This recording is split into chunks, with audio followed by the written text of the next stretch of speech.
when it comes to all the checks, not just Social Security, veterans, people with disabilities, about 70 million checks are sent out each month. If we default, then we're going to have to make adjustments.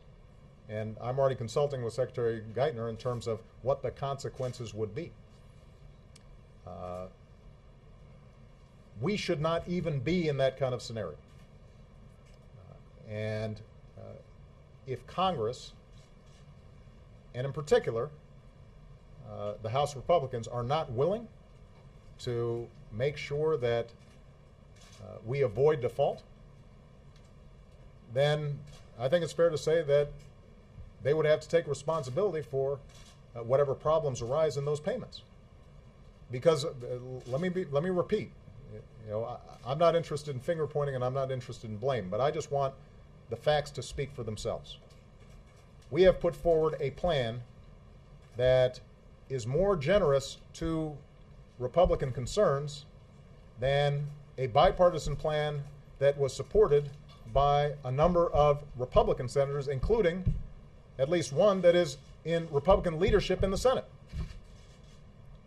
Now, I'll leave it up to the American people to make a determination as to how fair that is. And if the leadership cannot come to an agreement in terms of how we move forward, then I think they will hold all of us accountable. But that shouldn't even be an option. That should not be an option. I'm getting letters from people who write me and say, at the end of every month, I have to skip meals. Senior citizens on Social Security who are just hanging on by a thread. Folks on, who have severe disabilities, who are desperate every single month to try to figure out how they're going to make ends meet. But it's not just those folks.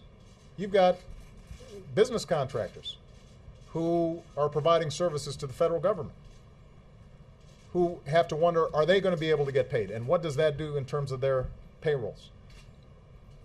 You've got just a huge number of people who, in one way or another, interact with the federal government.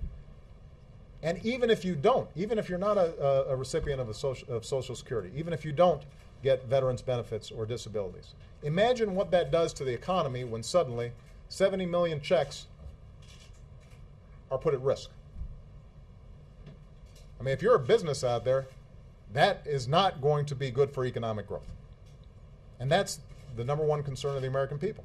So we've got to get it done. It is not an option not to do it. Your degree of confidence?